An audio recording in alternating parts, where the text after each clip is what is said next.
Welcome to the very first episode of the Alopecia Advocate podcast, where we open up real conversations about hair loss, healing, and hope. I am Stephanie Anderson, your host and the Alopecia Advocate. Um, this is a space for education, empowerment, and breaking the stigma about alopecia and other forms of hair loss. And together we'll explore stories on this podcast, science, and strategies that can help us all see beauty, strength, and confidence in new light. Because this is our very first episode, I could not think of a better way or better person to help me to start this and kick it off.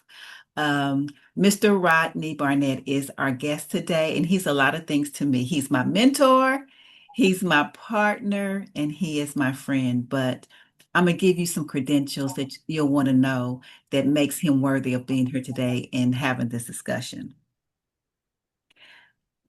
Rodney Barnett is a certified trichologist, a certified natural health professional, and a leading innovator in the field of hair restoration.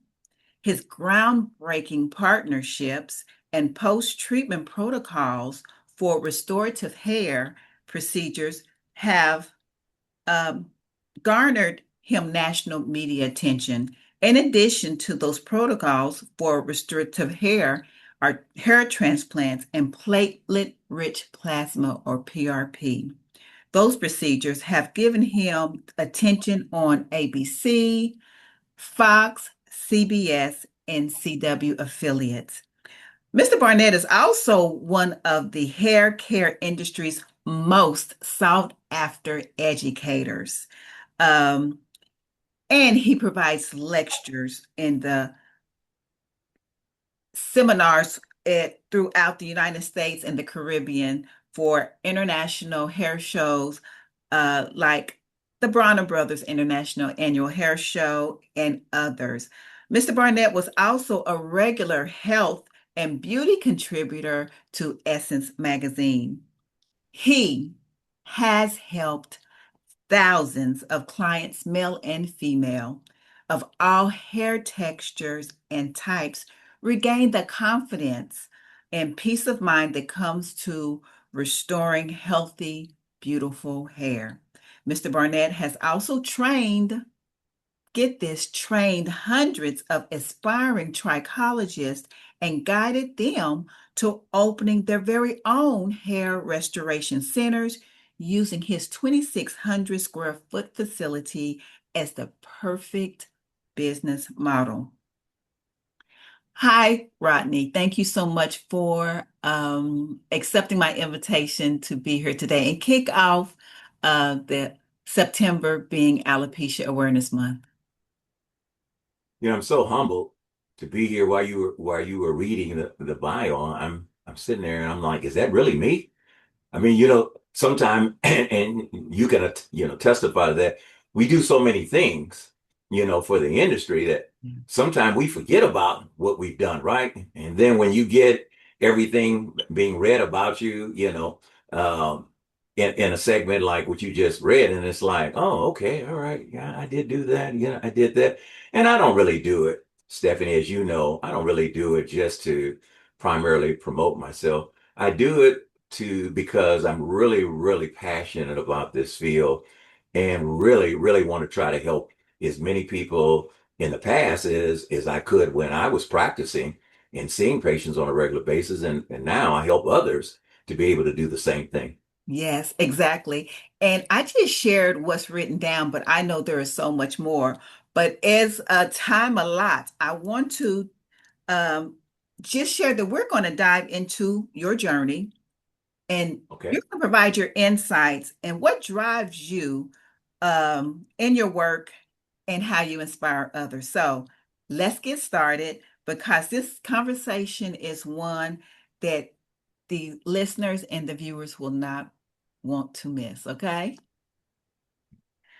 So I have some questions that I've shared, and I really want to I think you said that they were thought provoking, and that's the intent of today's and this whole month-long series is to actually have people to give more consideration and thought to alopecia. So, you ready to get started with question one? I am ready. Let's do this. Awesome. So, we're going to talk about some personal reflections. So, what does alopecia awareness mean to you, and how and has it impacted you personally or professionally? What a good way to start off with that question.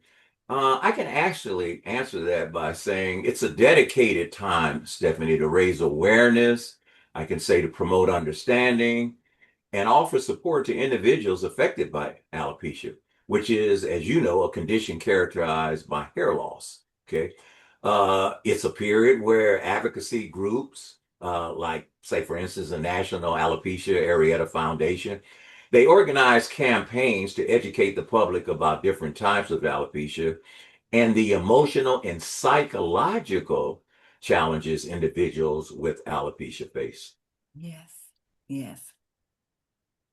So you kind of segued into my next question because you mentioned some of the different organizations that support individuals, and it's more than just the aesthetics. It's more than just what people see, but it also deals with an emotional component and the tolls that takes on people. So you mentioned that, and I know that what you do in your practice and how you prepare other professionals to be able to assist their clients as well. So, my next question is going to be about advocacy insights. So, when we think about advocacy insights in your area of expertise, Mr. Barnett, what do you believe are the most important steps to raise awareness about alopecia and support those affected by it? I think getting the word out in every major city has always kind of been my goal. I mean, I live here in Dallas, Texas, and when I go back and look at what I've done here in Dallas, I think I've done a pretty good job to raise the awareness of alopecia here, in the Dallas area, just like you've done in your area in San Antonio.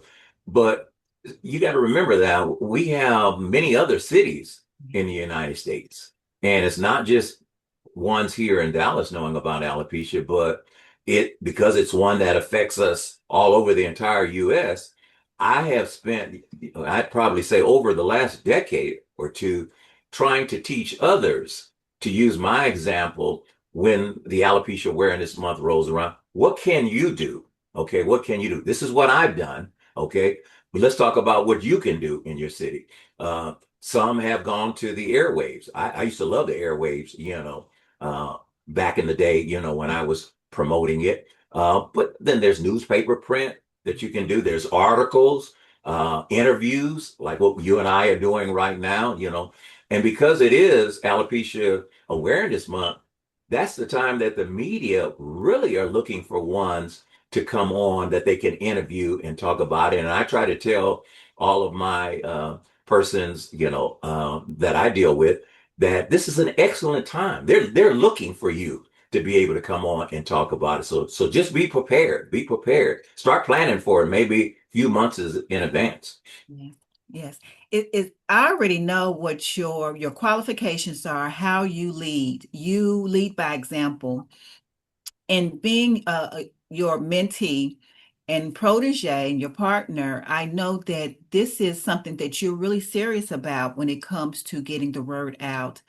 And the mere fact that a lot of people still don't know about alopecia lets us know that our work still, there's still work to do. So the fact that you do still advocate and you talk about it, you are still very active in working with your affiliates all over the world. I know there's some international ones as well, and making sure that they are well equipped and learn it to be able to speak effectively when it comes to those opportunities to if it's on the airwaves or if it's in a television studio, because people listen to us as professionals, and how we speak, how we say our knowledge really adds to the credibility of what it is that we're trying to do to educate. So I know what you say is like, don't get ready, be ready. Don't Right. get ready, Yeah, but be ready. Well, absolutely. thank Yeah. you for that. So when we talk about alopecia, we know that there are people, there's many types of alopecia. You may want to share a few different types of alopecia, but when people see those people with various types, what would you say that we can do to break the stigma? Because they may see people with the little circular spots, they may see total baldness. You can kind of speak to that.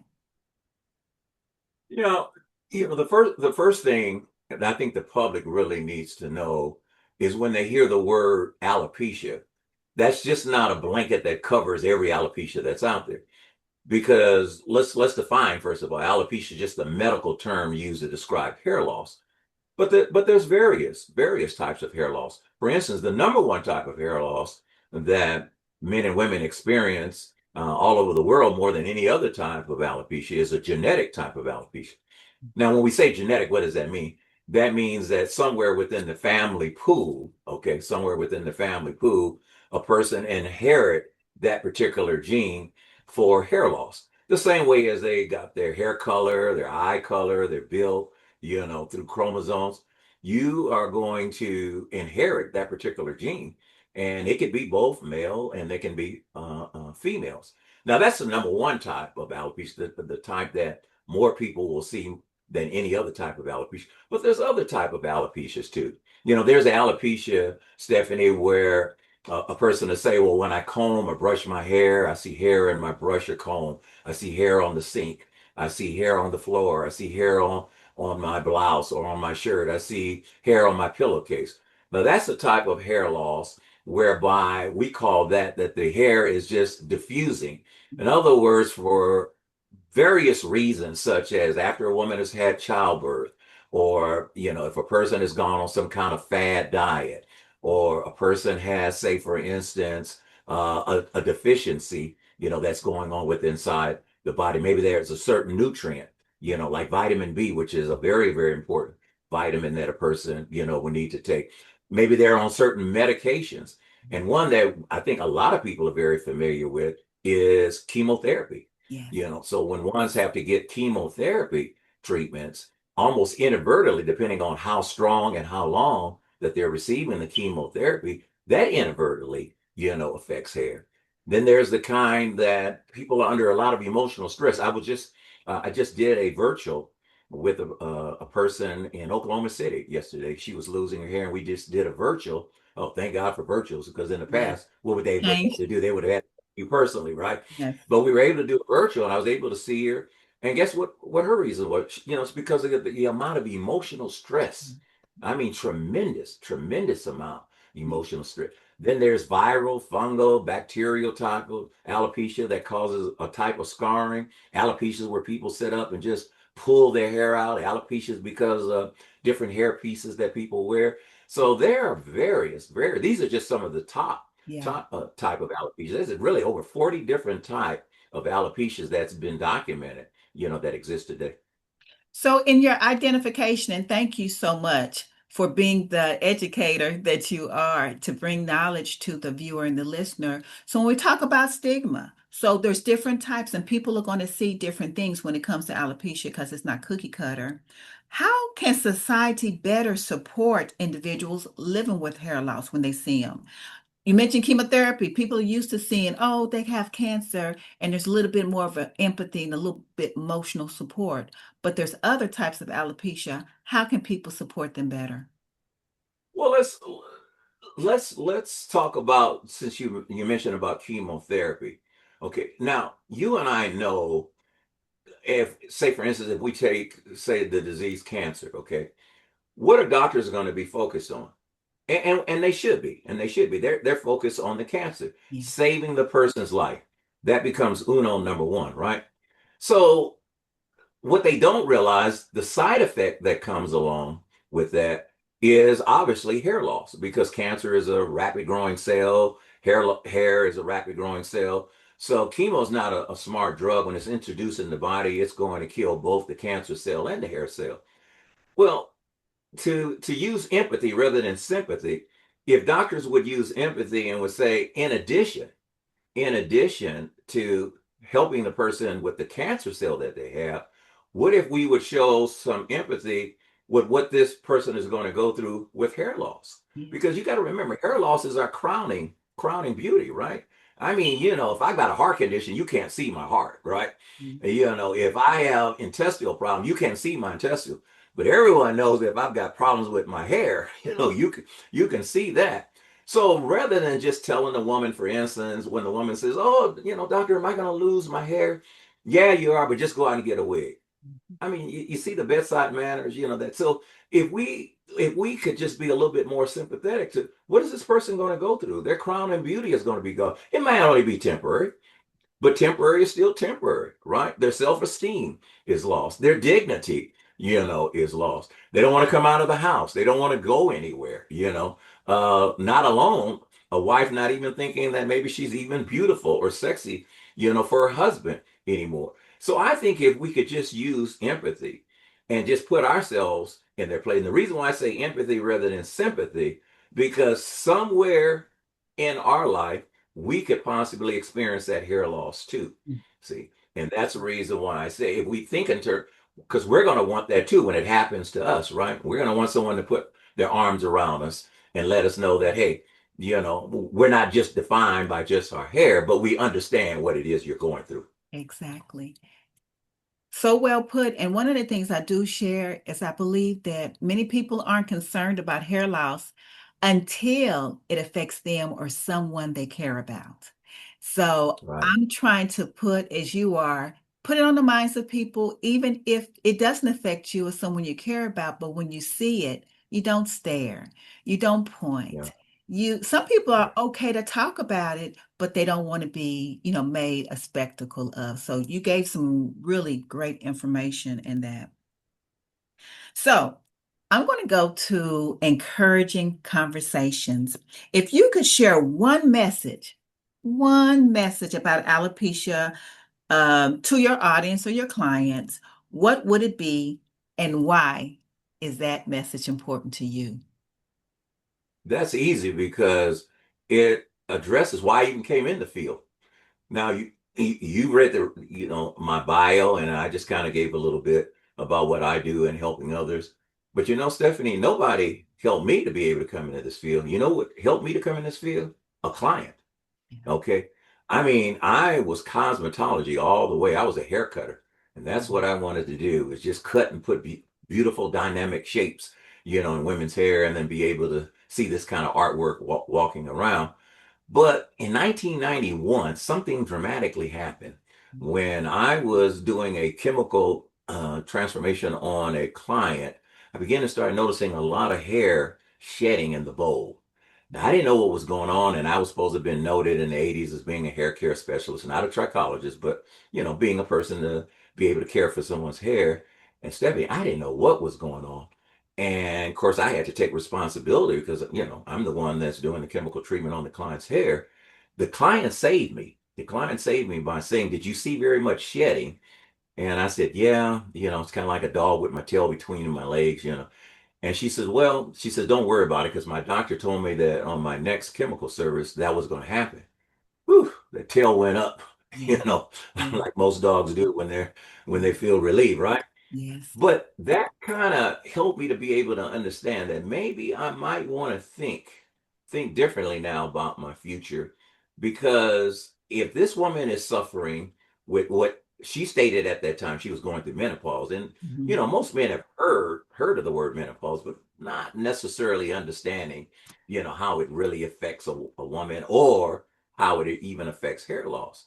I knew that I was going to have to change my whole view about what I was doing cosmetically and started realizing that women were going to be coming in and they weren't going to be interested anymore about a dynamic cut or a color or a style, what I was noted for, but they were going to be looking for answers like, Yes. why is my hair short? Why is my hair coming out? Why do I have this bald spot? Men, why is my hairline, receding? Why? Why? I just knew that that was going to be, and that's primarily kind of my journey as to how I got kind of forced into this. But I can always tell you, Stephanie, that it has been so rewarding because anytime you beautify a woman, sure, there's a certain joy that comes in that, right? When you let her look in that mirror and she says, "Oh, I really love this," right? Regardless of what it is you did cosmetically.